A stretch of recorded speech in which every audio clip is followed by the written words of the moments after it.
नमस्कार दोस्तों, मेरा नाम है भरत विजय चव्हाण और मैं आप सभी का मेरे YouTube चैनल में स्वागत कर रहा हूं। दोस्तों, हाल ही में Amazon का फ्रीडम सेल चालू था और उस फ्रीडम सेल में से हमने मंगाई थी अमिश त्रिपाठी लिखित शिवा ट्रिलॉजी का बॉक्स सेट। इस बॉक्स सेट का जो पहला वॉल्यूम था जिसका नाम था द इमॉर्टल्स ऑफ मेलुहा, उसका रिव्यू वीडियो हमने किया हुआ है। अगर आपने वो वीडियो नहीं देखा होगा तो उसकी लिंक मैं आपको नीचे डिस्क्रिप्शन बॉक्स में दे रहा हूँ।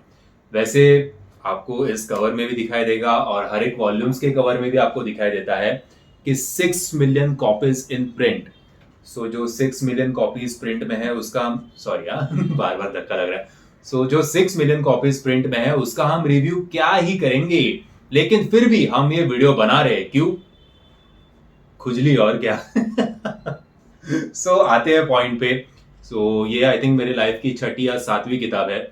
इसके पहले जैसे मैंने बताया था कि द इमॉर्टल्स ऑफ मेलुहा का हमने रिव्यू किया था।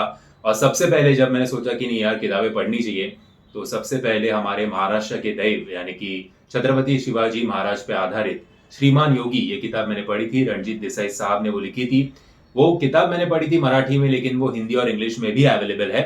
उसके बाद दूसरी किताब जो मैंने पढ़ी वो संभाजी महाराज छत्रपति संभाजी महाराज पे आधारित थी, जिसका नाम था छावा। शिवाजी सावंत ने वो किताब लिखी हुई है। छावा से याद आया कि अभी 6 दिसंबर 2024 को विकी कौशल स्टारर छावा ये मूवी रिलीज होने वाली है। और छत्रपति संभाजी महाराज को बड़े पर्दे पे देखने से पहले अगर आप उनके बारे में कुछ पढ़ना चाहते हो तो छावा ये किताब आपको मस्ट रीड है। उसके बाद मैंने पढ़ी स्वराज्य के तीसरे छत्रपति यानी कि छत्रपति राजाराम महाराज पे आधारित शिवपुत्र राजाराम ये किताब। डॉक्टर प्रमिला जरग इन्होंने ये किताब लिखी थी।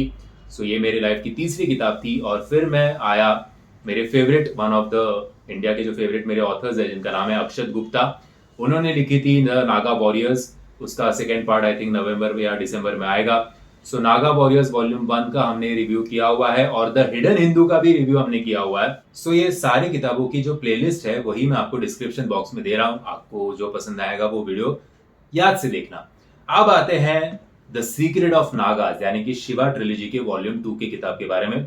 जो शिकायत मुझे वॉल्यूम 1 से भी थी और वो शिकायत ये थी कि मुझे काफी स्ट्रेच लग रही थी किताब, कि पॉइंट टू पॉइंट नहीं था। मतलब ऐसे हो रहा था कि अरे जल्दी बोल, सुबह पनवेल निकलना है। वैसी सेम शिकायत मुझे इस किताब से भी है, वॉल्यूम 2 से भी है, सीक्रेट ऑफ नागास के बारे में।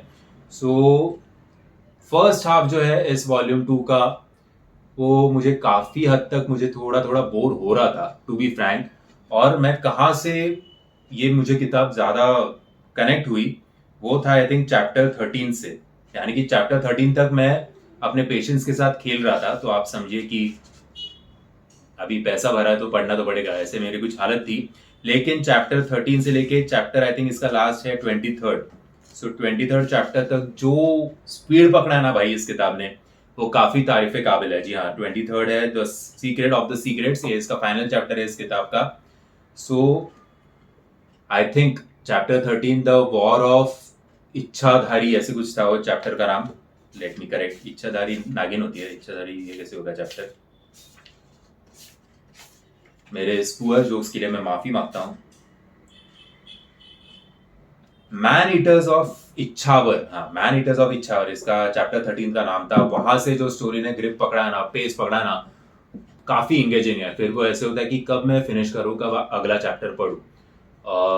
जैसे कि हम फिल्मों में बात करते हैं कि फर्स्ट हाफ काफी स्लो है, सेकेंड हाफ सही है और उसके बाद क्लाइमैक्स तो सुपर डुपर है।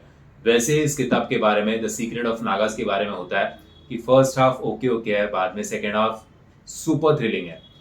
जो जर्नी पार्ट 1 में यानी कि द इमॉर्टल्स ऑफ मेलुहा में जो जर्नी स्टार्ट हुई थी तिब्बत से, वो जाके खत्म हुई वॉल्यूम 1 में अयोध्या के ऊपर। ये journey the secret of Nagas की जर्नी चालू होती है अयोध्या से, फिर वो जाती है ब्रंगा, क्या नाम है उसका टेरिटरी का नाम भूल गया मैं। और ब्रंगा से लेके वो जाती है काशी, काशी से लेके फिर नागा की जो टेरिटरी है पंचवटी, यहाँ तक ये जर्नी पहुंचती है। अगर आप इसका फर्स्ट हाफ, और बाय द वे ये मेरा ओपिनियन है, अगर आप इसका फर्स्ट हाफ थोड़े पेशेंटली रीड करो, थोड़ा आपको बीच बीच में स्ट्रेच लगेगा नो डाउट, लेकिन एक बार चैप्टर 13 पे आप पहुंच गए उसके बाद माइंड ब्लोइंग है। By the way excuse me, by the way overall इसकी पैकेजिंग देखा जाए तो जिस प्रकार से अमेजोन ने डिलीवरी की थी वो भी बिना किसी डैमेज के साथ की थी। ओवरऑल इसकी प्रिंट क्वालिटी भी अच्छी है, मुझे इसका कवर भी काफ़ी पसंद आया। मेरे कॉपी में कोई भी पन्ना मिसिंग नहीं था, ना ही किसी पन्ने पे या फिर किसी प्रकार का प्रिंटिंग मिस्टेक या डल प्रिंटिंग नहीं थी। ओवरऑल आप देख सकते हो कि अच्छी प्रकार से प्रिंट हुई है ये बुक। अगर आप दिन के 3-4 घंटे निकाल पाते हो इस बुक को पढ़ने में तो आप ये बुक आई थिंक आराम से हफ्ते भर में कंप्लीट कर सकते हो। लेकिन अगर आप 1-2 घंटे ही निकाल पा रहे हो दिन के तो फिर भी आप आई थिंक 2 हफ्ते में या ज़्यादा से ज़्यादा 18 दिनों में इस किताब को कंप्लीट कर सकोगे। जिस प्रकार से वॉल्यूम 1 में जो ट्विस्ट एंड टर्न्स थे कि एक पॉइंट तक हमें लगता था कि ये ग्रुप विलन है और ये ग्रुप हीरो है, लेकिन जब वॉल्यूम 1 खत्म हुई तब जो बीच में फंसे हुए शिवा की जो एक कंफ्यूज्ड मेंटल परिस्थिति थी उससे हम काफी रिलेट कर पाते हैं कि क्या हमारा शिवा सही लोगों के साथ और गलत लोगों के खिलाफ लड़ रहा था। यही सारे सवाल काफी हद तक इस सेकेंड पार्ट में क्लियर होते हैं और उसके जवाब हमें मिलते हैं। लेकिन लाइक आई सेड आपको फर्स्ट पार्ट तो काफी पेशेंटली इसका रीड करना पड़ेगा। फर्स्ट पार्ट में क्या हो रहा है ना, जो जर्नी है वो अयोध्या से जो स्टार्ट होती है, फिर वो अरे यार उसका मैप दिया है पीछे, ब्रंगा, आई थिंक उसको ब्रंगा ही बोलते हैं। सो आप इस मैप की वजह से ये पूरी जर्नी रिलेट भी कर सकते हो। ये देखो यहाँ से वो जर्नी स्टार्ट हुई, फिर यहाँ पे गई और बाद में इस बुक के एंड पे वो यहाँ पे एंड होती है। सो अलग अलग जर्नी, अलग अलग सिटीज का जो वर्णन है उसकी वजह से वो काफी रिपीटेटिव और काफी कंफ्यूज, क्योंकि मेरा इंग्लिश इतना अच्छा नहीं है सो थोड़ा कंफ्यूजन होता है कि किस प्रकार से उस सिटी को एक्सप्लेन किया जाता है।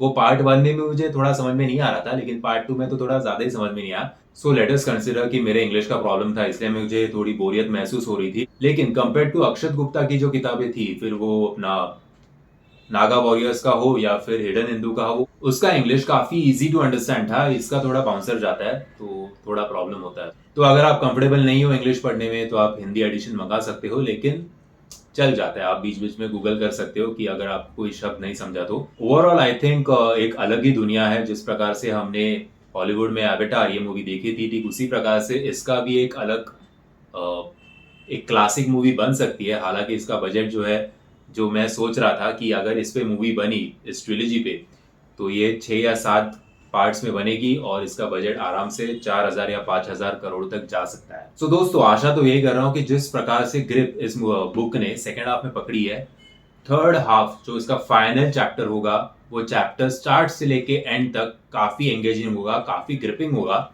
और मजा आएगा थर्ड पार्ट पढ़ने में। और ये जो कंफ्यूजन है कि गुड कौन है और इविल कौन है, या फिर कोई भी गुड या इविल नहीं है, हमारे अंदर ही गुड और इविल होते हैं। कभी कभी एक पावर दूसरे पावर को ओवरशैडो करती है, जो इस किताब में काफी हद तक ये दो पावर्स का हमारे मन पे किस प्रकार से असर होता है ये समझाया गया है। और मैं तो आपको रेकमेंड करूंगा कि शिवा ट्रिलॉजी इस किताब को जरूर खरीदना। और अगर आपको ये वीडियो पसंद आएगा तो याद से वीडियो को लाइक शेयर और चैनल को सब्सक्राइब करना मत भूलना। जय हिंद, जय महाराष्ट्र।